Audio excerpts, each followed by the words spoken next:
这是什么？这是桃花粉。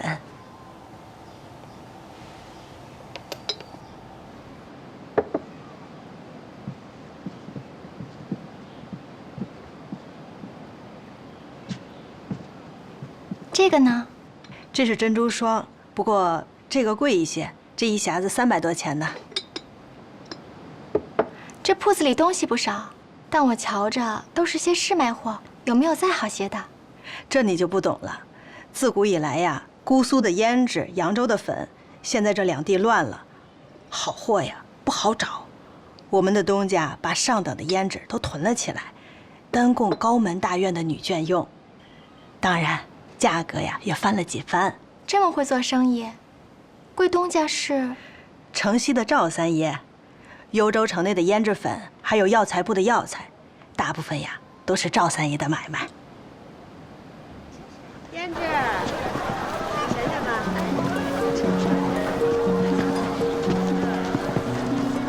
那赵三爷啊，分明就是个奸商。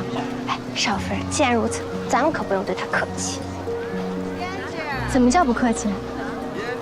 咱们的胭脂铺子开张了呀，就以薄利站住脚，样样的货都比他便宜，最好有买有送。在全幽州的女子都知道咱们家的东西啊，不仅好还实惠。到时候就看他的货还能不能卖得出去。看来教你的生意经，你倒是记心里了。少夫人说的话我都用心记着呢。我说的对不对啊？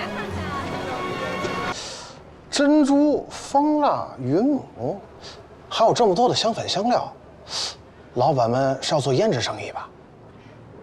是，我单子上的这些东西，贵商行能供得上吗？供货是不难，只是您要的这些东西可都是金贵货，再加上往来的运费，怎么也得100两银子才能下得来呀。100两银子，我就这么点东西，你要我100两银子？如今这天下不太平，什么东西那都是翻着滚的往上涨价呀。哎呀，再加上这路上兵荒马乱的，是吧？外府来10车货，能到4车那就不错了。哎，老板，我这可还赔着钱呢。我听说城西的赵三爷也在您这儿进货，您给他也是这个价吗？老板是外来的吧？啊，赵三爷那在我们幽州城，那可是数1数2的大豪商啊！哎，每年光从我这儿走的流水，那就7、8万两啊！您这初来乍到的，也想要人家的进价，啊？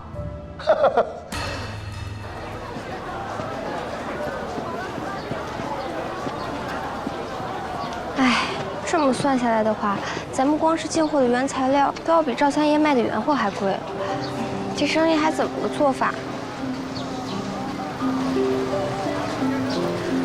少夫人早就想到了吧？亏我还背生意经呢。你说的没错，我们在扬州的时候，生意就该这样做的。只是现在就行不通了。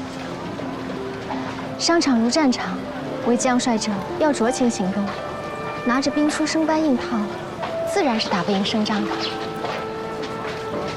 幽州这盘子，我还得再研究研究。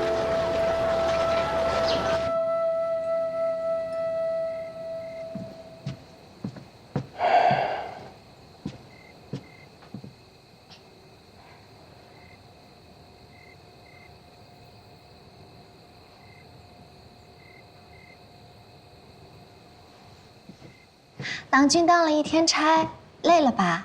啊，没有，不累。你这什么时候学会？照猫画虎，手艺不精，让郎君见笑了。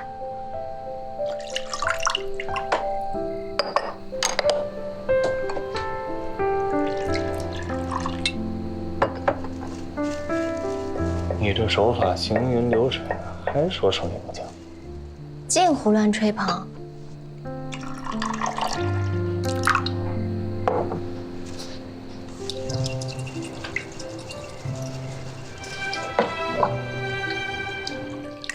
迎秦蒙请，你怎么知道我爱喝这个？咱们家柴米油盐都要省着用，怎么买这么贵的茶叶？论斤买是买不起了，所以我只买了1钱，泡不了几回。咱们家呢，不比从前了，您管着啊。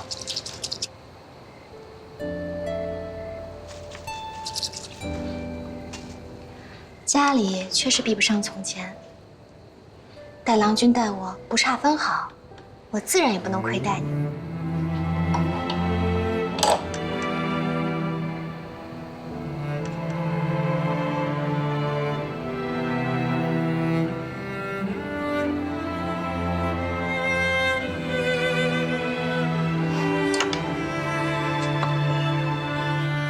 郎君请喝茶。好。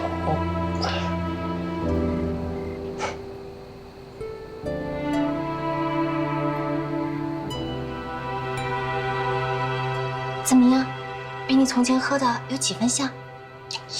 不像。不像。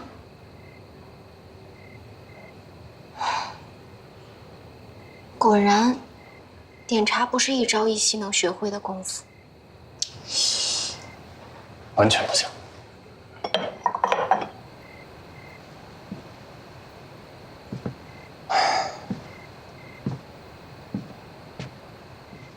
我从前可没喝过这么好喝的琼浆玉露。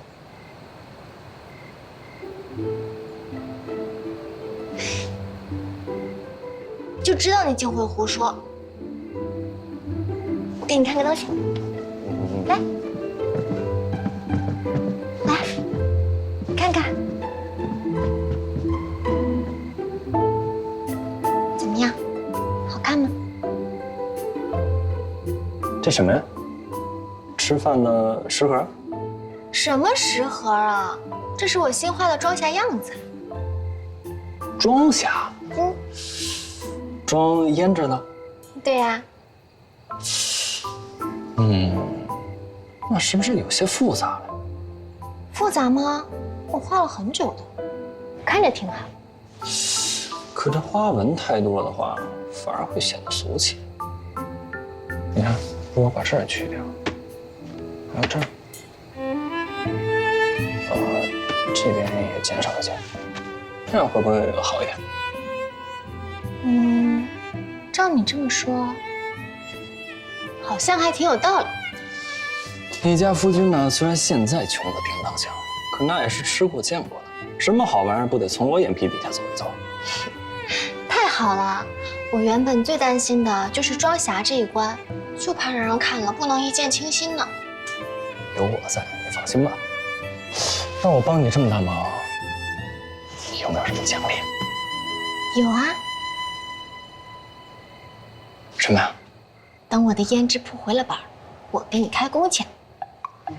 来，郎君，帮我好好的再画几个样子。这是奖励我还是奖励你？哎呀，画嘛画嘛。行。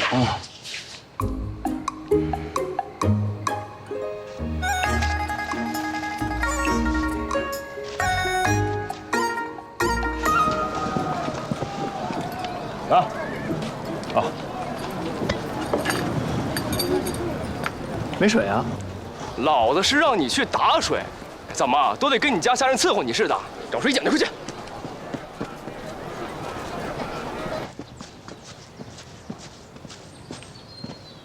少夫人，我想问你个事儿。我听说咱们统共100多两银子的本钱，都被你买了那些瓶瓶罐罐和装胭脂的盒子。料子贵重，手工也繁复。我已经请了幽州城最好的工匠师傅定制各式装匣，还有包裹装匣用的各式锦缎和细绸，值这个价。人家是来买胭脂的，不是来买盒子的。你把大把的银子都花在外头的盒子上面，那里头正经的胭脂怎么办？我的姑奶奶，我是寄人篱下，原本不该插话的。可是照你这个折腾的方法，恐怕连我们吃饭的那些银子都要赔进去了吧？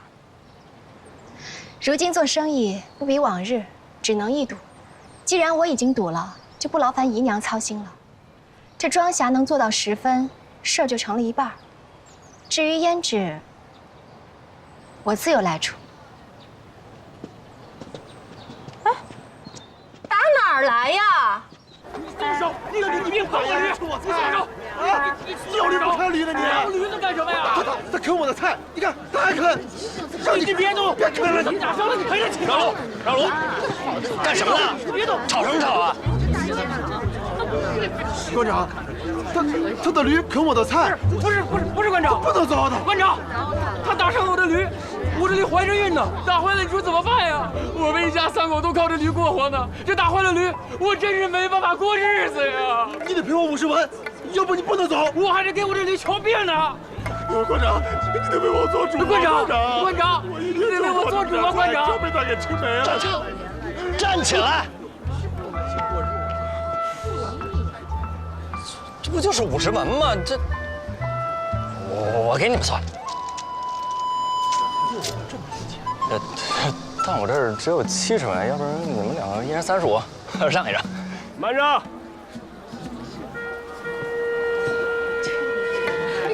这强的怎么回事啊？幽州的地界儿，处处讲法讲理，驴啃坏了菜要赔，人打伤了驴也要赔，一码归一码。是。你出钱和稀泥，算你出。不能出钱，这出钱是你的，这都是。可是馆长，我赔他，他再赔我们这不等于谁也没赔谁吗？是啊，况且我们2个也没钱。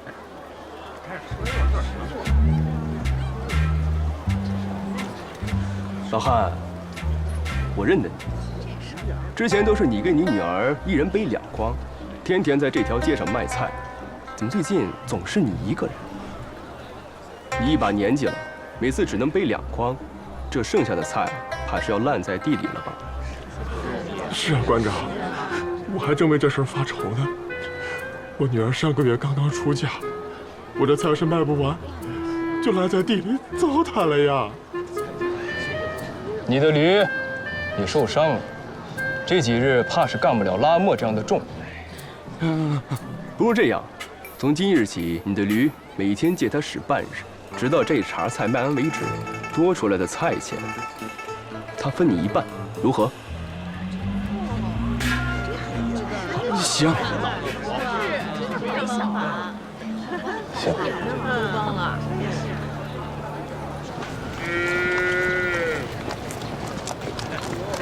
哎，水还没打。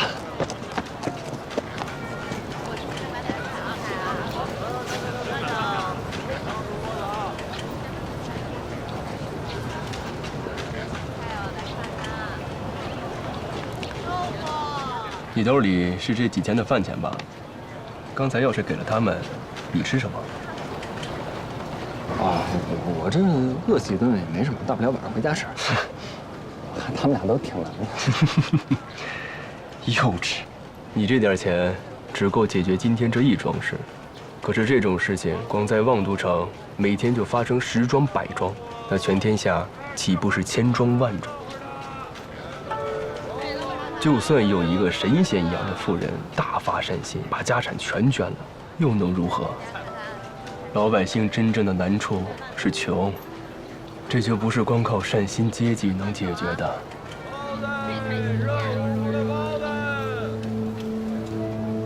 是啊，就算是全捐了，也不过是几一时之功，这长远来看又能如何？况且，这天底下怎么会有这么好心的妇人？不过话说回来，你一个富家公子，真就沦落到这份上了？兜里就剩70文？不过你这个人，倒不算没有心肝儿。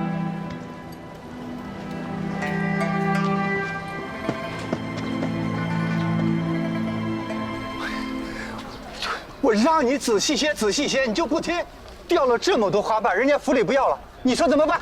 对不起，老板。不是你，还是你让我说你多少次啊你？哎呀，你这个人呐，这……你好，你是采买鲜花的老板吗？是。周夜周公子跟我们说，想要买花就来找你。哦，您府上要订花啊？我们的花草都是大清早从城郊运回来的，新鲜极了。我有一言，不知老板愿不愿意听？您请讲。花草原是极其干净清新的东西，大户人家家中摆放鲜花，无非图一个雅字，可您却将花像柴火一样运来。若我是做主的，恐怕这花我就不定了。我劝老板不如多费费心，把这些长长短短的枝子好好理一理，再按照花品搭配成束，这样一捆一捆送到各户人家。大户人家接了花，便可直接灌水插瓶，既雅致又便宜，还显得老板是个细心的人。夫人啊，您说的呀都对，可我做这花草生意儿小力薄，哪还有钱去雇人做那些精细的事儿啊？明日起，我可以带人来帮你分拣花枝，遇到像这样折了枝的，也不必浪费，我们可以做成花篮，或买或赠。我保证不出10日，找你订花的人会越来越多。至于工钱，我们分文不取，只要你答应，让我们每日把这些筛选下来的残花带走即可。当真啊？这笔生意，老板稳赚不赔，您做还是不做？做，当然做了。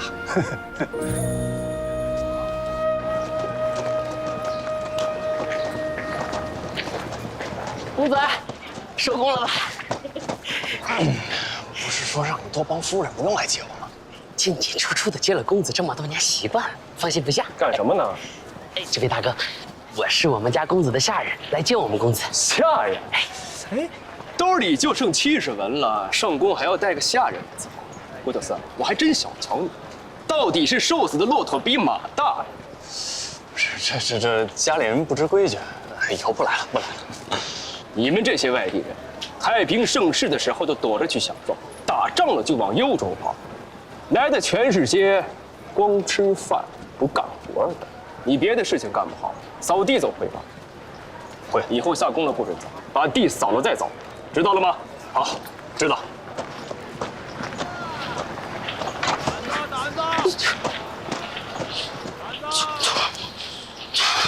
这人说话怎么这样？咱们外地人怎么？外地人得罪他了。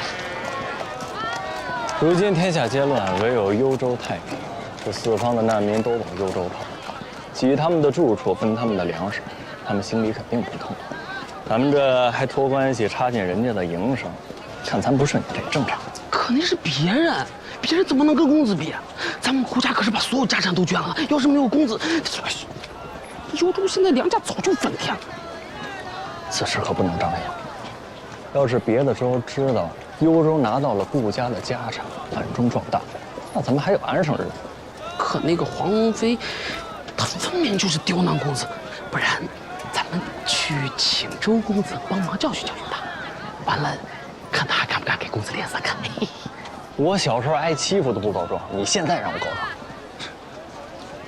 这个黄龙飞吧，脾气虽然是暴躁一些，但却是个难得的好官差。其实跟他们都没关系，就是我自己差事没做好。这个公子本来就是读书干大事的人，才不干那些鸡零狗碎粗活呢。这一屋不扫，何以扫天下呀？我现在算是明白了，这从小养尊处优，想法多是空中楼阁，空有一腔为天下人谋福祉的热血，却没有实操实练的本事。衙役这差事，我既然应，就一定要把它做好。我就不信了，小爷我读得好书，打得好架，斗得好蛐蛐，还管不好这条街了。木良，用不了多久，我就会是这条街上最好的衙役。啊，公子，你这个志向可是真够宏大的。对了，这件事情可不能和柳如说，这忙生意已经够辛苦了啊。走。